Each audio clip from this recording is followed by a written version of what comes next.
Hi, I'm Catherine. And I'm Gail, and welcome to Women Over 70 Aging Reimagined, our award-winning weekly podcast. Please visit womenover70.com and consider membership in our Aging Reimagined Circle. You can become a sponsor and mark your calendar now to attend our symposium in the Chicago area on October 19th, 2024. Please join us in continuing to inspire women to age with curiosity, courage, and creativity. And today we're delighted to be in conversation with Susan Gangsei as an advocate for women aging. Did I pronounce your last name correctly? It's Gangsei. Gangsei, thank you. I knew that, Gangsei. Susan is a fiber artist using hand-woven tapestry as her medium. She's exhibited nationally in numerous solo and group shows in the Midwest and on both East and West coasts. And she can be seen on YouTube, Artists Talk. Susan's new tapestry series is called The Sacred Journey of Aging, and it explores the passage of growing old. And Susan says she sees, and I quote, old age as another life passage, just like adolescence and midlife. Getting older is paradoxical with its rewards and losses and the feelings of both gratitude and grief. We need to be in it, ponder it, and hopefully come to a place of acceptance and celebration. So Susan's images are all female because she wants to use tapestry, as she says, to feature the beauty, strength, and wisdom of older women. So welcome, Susan, to our Advocates for Women Aging series, and thank you to Zib Hintz, our former guest, for referring you to us. So let's start with just what prompted you to begin your newest series, The Passage of Growing Older? Well, I kind of came into my mid to late 60s feeling struggling, feeling anxious, not liking some of the dynamics of my life that had kind of developed. I had led such a charmed life previously. I had a wonderful family. I was very active and healthy. I had a great job and career that excited me and got me up every day. But all that kind of shifted and changed as I got older. The losses started mounting up, whether they were losses in people, such as my husband and both my parents. My physical abilities started waning after being very active. And I kind of got moved out of a job that I loved and cherished. So, things were definitely not going in a direction that felt real comfortable at that point in time. And as most artists do, as a way of kind of being with those feelings, we start exploring those reactions and feelings through images. And that's what I did. I started kind of naming those reactions and feelings, and that turned into images, which we can look at shortly. Yes, we'd love to. Yes. The Sacred Journey of Aging tapestry. Would you like me to share my screen? Yes, please. Mm-hmm. Okay. Here we go. Now. Let's look at this one first, but we'll go back and forth. This particular one I call invisible. And where that kind of came up was more and more of my friends were making comments like they were feeling invisible to other people. Whereas before they had been very attractive, they had been very energetic, but they started feeling ignored. And one woman even talked about not going to a department store and not getting waited on, feeling like she was invisible because of her age. And so this one is about being invisible to other people as we age. And you can see, on one side, that the face starts fading out. The interesting thing about this one is I did do an artist talk and showed this one, and I always kind of thought of this as being kind of a negative thing, at least not a good thing, feeling invisible. And one woman piped up and said, "Oh no, that's my superpower. I love being invisible because I can do whatever I want now." And so I think this one really shows kind of a yin and yang. There's a negative or not happy interpretation of feeling invisible, but there's also a happy or a yin reaction or feeling about being invisible. Yes. I like it. I like it a lot. Thank you. It certainly resonates with what we hear from many of our guests, that both what you experience, some women are being aged out of positions and responsibilities that they've been very accomplished with, and this sense of walking down the street and or in a meeting and not being seen. Yeah. Yeah. Yeah. It's powerful. On more of a happier note, and kind of segued into this one, I call this one Make Mischief. And I started thinking, I should be having more fun. I should be doing stuff that I hadn't thought about before. I should be taking more risks. And so I came up with this image, and again, I call it Make Mischief. And I kind of think or hope that the face expresses that. And then there's kind of a court jester motif to it as well, with all the the collar and the border, and it really just talks about if not now, this is the time that you need to be taking risks and spreading your wings and doing stuff that you may have always wanted to do, or maybe do some stuff that's maybe not as approved or sanctioned. Yeah. And that, we've all kind of felt like there have been certain messages we've gotten along the line about what we should or should not do, or what we should or should not be. Absolutely. Well, she's holding her hands in an interesting way. Is that symbolic of something? Well, I kind of thought about it. Ooh, maybe I could think of something here. Has it made you have more fun, Susan, since you've done this one? Yes. And I think I've always been pushed boundaries in a sense, so taking risks, but I'm much more aware, especially with, realizing I have limited years, of making sure I do things that I really, really want to do. Mm-hmm. And so, for instance, my husband and I are signing up for trips that we had kind of put off, saying, "Oh, well, we can get to that in another year or two, or we can do that, later." And we're making a much more concerted effort to, no, got to do it now. Mm-hmm. Good. Glad We like that message. Yes. Yes. I have one more question before you go on.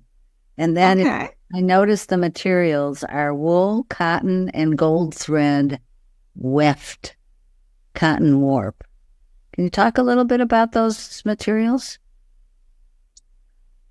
Yes. Yes. Well, I was trained to be a classical. I was classically trained to do tapestry, and this is what the medium that I use for my art. Mm-hmm. The cotton weft, which you cannot see in this one, is the strings that go up and down, and hold the yarn, and the weft is the yarn or the colors that you see, and I completely cover the warp, and I like wool because it has a real tactile. I'm a tactile person, and so wool is has an attraction to me. It's also a very typical medium or material to use in tapestry. I use a little bit of cotton, so pearl cotton, so that there's a little sheen to it. And then I use different materials. In this one, I used gold thread, so that if you saw it in person, it would pop, it would shine in certain areas. So between the materials and the colors, I'm trying to create, in essence, a feeling or communicate an emotion through the colors and yarn. I have used different materials. I can show you one here, and that's a good segue to this one, which I call kintsugi. And just a very brief background. Kintsugi is a technique that they use in Japan, where they create a ceramic vessel and then they break it into pieces, and then they put it back together with gold, and making the vessel even more precious after they have repaired it and put it back together. And I call this piece kintsugi because, I don't know whether you can see my arrow here, but I put slits in this tapestry, so that you can see them right here, that I did not sew up. But then there's slits that I did sew up with gold foil. And what I was trying to express here is, especially when you get into your older years, you are wounded, you are broken in many ways. But sometimes those things turned out to be blessings, or at least ways that you can put yourself back together in more precious ways, more insightful or wise or beautiful ways. Thank you for that. Yes. This one's just really powerful. Really powerful. Please show us more. Okay. I think along the lines of what you folks were talking about in the introduction, and how you describe your efforts, is I call this one Reimagine. And what kind of instigated this one is one of my dear friends who I've known for a very long time found out that she had Parkinson's. And in our conversations, after she got her diagnosis, was, one of the things that she had to do is to figure out how she was going to do life differently. How was she going to reimagine her life? And when I kind of thought about, well, what does that mean? For me, it means if you need to reimagine, you need to kind of go inward, and it's a process where you go inward and you have to figure things out for yourself, and not kind of at that point take. You have to let go of a lot of shoulds and coulds, and this is the way it should be. How can it be? What do I want it to be? And so that's where I came up with this image where, hopefully you can see actually this picture of me that's been modified, me going inward and kind of saying, okay, what does this mean for me going forward? Welcome. Right. Next. Okay. Let's see. This one, kind of is maybe a title page to the series in the sense that I was trying to express, the transition, life transition element of getting old. And so hopefully some of the elements in this tapestry, especially on the left, have a feeling of movement, as well as some emotion. And that's why I chose the red. Yeah. But it's the face of a woman who, again, is pondering and going, what does this transition mean? How do I make it through this, not only in one piece, but how do I make it through this transition in a healthy, whole way that may be different than my life before, but definitely something that I have to think about and face into, and hopefully celebrate. Oftentimes when you get through a difficult time, you find that there are unexpected gifts, things that you didn't realize before, things that you didn't value before, things you didn't notice before.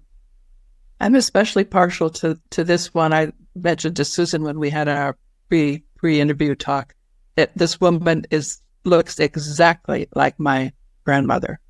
Oh, I could just show you a picture of my grandmother.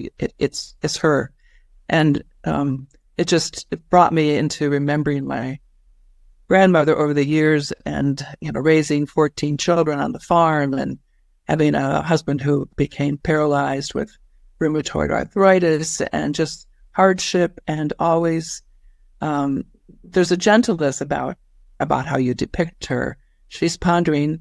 She just reminds me of my upbringing and the really special woman in my life. I don't know how you found her. Well, and you bring up another really good point is, part of the aging process, hopefully, is that you have good role models, so to speak. You can look at what people who've gone before us, how they made the transition, how they kind of reconfigured things, or at least moved forward in a positive way. And what lessons do we have to learn from them? Yeah. It can be scary sometimes, and knowing folks went before you and made it out whole and healthy helps you kind of get through it. Mm-hmm. There's another one in a similar vein, I think, that I love, if maybe you can go to it. And that's the one with that one in the middle, the woman with her two hands on her face. I'd love to hear what you say about that, and then I'll tell you what I think. Okay. This was one of my earlier ones, and I played with the title on this one several times, and I still do, because it keeps changing for me in terms of what I see in it or what I think. But it's I guess if I were to put a name on it today, I would call it Peekaboo. And thinking, oh, do I really want to look at this aging stuff? Maybe I can hide. Maybe I can stick my head in a hole. But yet at the same time, sometimes you go to the movies and you want to cover your face, but you want to look through your eyes at the same time and say, well, I guess I have to look at this. Got both eyes open. Yeah. Well, to me, one half with the hand on the lower face feels serene, almost as though she's accepting the wisdom that she has gained and the number of years that she has lived. And the other side where she's, yes, playing peekaboo is kind of a crazed look to me, like, oh my goodness, what have I gotten myself into now? What is the period of life? And she seems both, it's kind of a study in opposites. She's both happy and unsure at the same time. And I think that's what aging is all about, really. Yes, very, very much. I've always, I think that as we age, we get better, hopefully we get better at holding paradoxes. That, maybe there aren't black and white, right or wrong answers to life anymore. And sometimes the same experience leads you to celebrate and struggle. I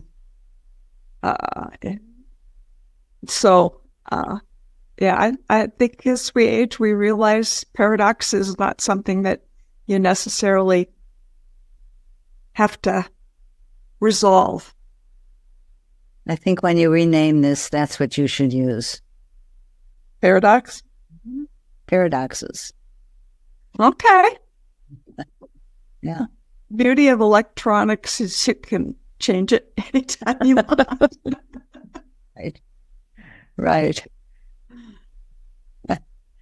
And there is one more I'd like to tell you that attracted me. Okay. Go down a little bit, please. There it is. The woman on the right with the hat. Oh, yes. Yeah, for sure. You, Catherine? Yeah. Yeah. She speaks to me of both dignity and purpose. And that she is going to sail into the sunset as dignified as she can. And I love the coloring of this, the kind of the blue and the purplish reds. And I didn't read what you wrote about it when I was looking at it, and now I see attitude is how you've named it, and attitude is absolutely what she speaks of.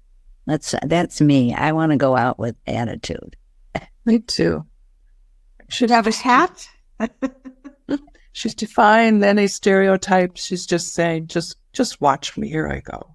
That's right. That is true. And, yeah. And what did you think about it, Susan? Well, when I first saw her face, and as it developed, it really wasn't a feeling of, she had attitude. She cared less and less about what people thought of her on the outside, and cared more and more about what she thought of herself. And and my adult daughter is a good reminder of me. Is she goes, "Oh, Mom, you can't do that," and I used to go, "Oh, okay, I can't do that." And now when she says that to me, I go, "Yes, I can." I really don't care what people think. I can dress whatever I want. I can look however I want to. What's more important to me is what I think of myself, and what makes me feel good, what gives me energy, what makes me feel comfortable, and less about society's definitions of those. those things. Yeah. She's beautiful, self-possessed. Yeah. She reminds I wonder what her name is. I'd like to give her a name. Oh, well, what name would you like to give her? I don't know. She looks like Lily to me. me of my grandmother. Does she? Ah, Very to the end, tall and straight and silken skin, and just she knew what she wanted, and she asked for it, and she lived it. And yes, yeah. I know. Her name is Sadie. okay. Sadie. Well, Gail, again, back to role models. It sounds like you had a wonderful role model in terms of how to age, not only gracefully, but with strength and with attitude and with... Both my father's mother and my own mother were terrific role models. Mm-hmm. There's another one you have here that has multiple images. I hadn't really looked at that one very closely. Yeah. Oh. No. Wasn't the one you wanted? That one, yeah. Oh, They don't want to be seen. apparently not. Let's try it one more time here. There we go. And this kind of fits with our role model, or the role model is a good segue to what I was thinking and feeling on this one. As I am on my journey of aging, a lot of people that really did kind of come up for me, both in my mind, but in my heart, was my mother. Mm-hmm. And my reflection at when I was doing this one is that I could hear my mother's voice. I became more and more like my mother, which is a good thing. But I could hear her voice as I went through my daily life. I could hear how she would react to things and what her comments were.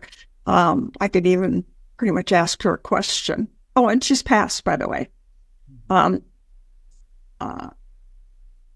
I could ask her a question. I knew how she would answer the question, or how she was answering the question. And so this is really about, acknowledging that those that have gone before us are still with us in many ways, and communicating with us however you want to frame that. And on this one, I kind of chose images of people who, and tried to color it in such a way that they were almost ghost-like, with the blues and the grays. But then I decided, or I had to ask the question, how can you communicate with people without words and without hearing them? And so the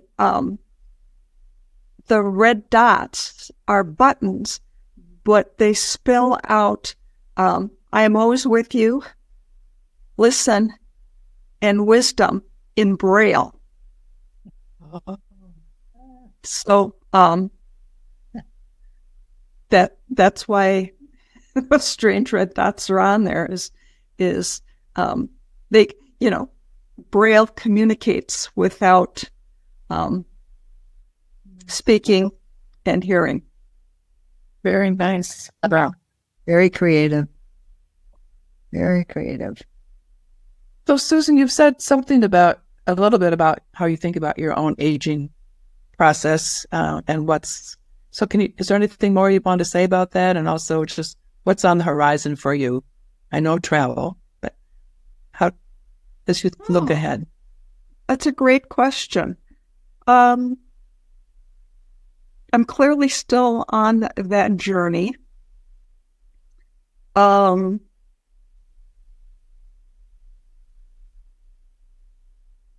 think lately I have been pondering a little bit more about my mortality. I've had a health scare, hopefully can be managed, but it's kind of like, I'm not going to live forever. And, I was determined I was going to live to 100 and be healthy and happy till then. And that might not be the case anymore. So what does that mean? So, one of the pieces that I'm working on now, I call bittersweet. Because as I ponder that,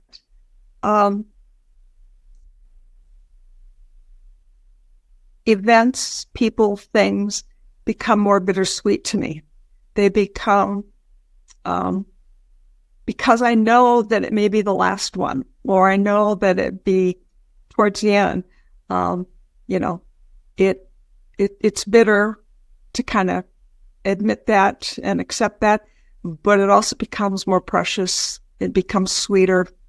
I appreciate it more.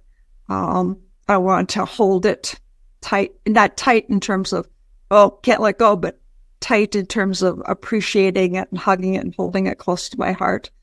And in that image, I have a wonderful face of a woman, and she's going to have a hat with all sorts of autumn-like elements, like, leaves that have fallen off the tree,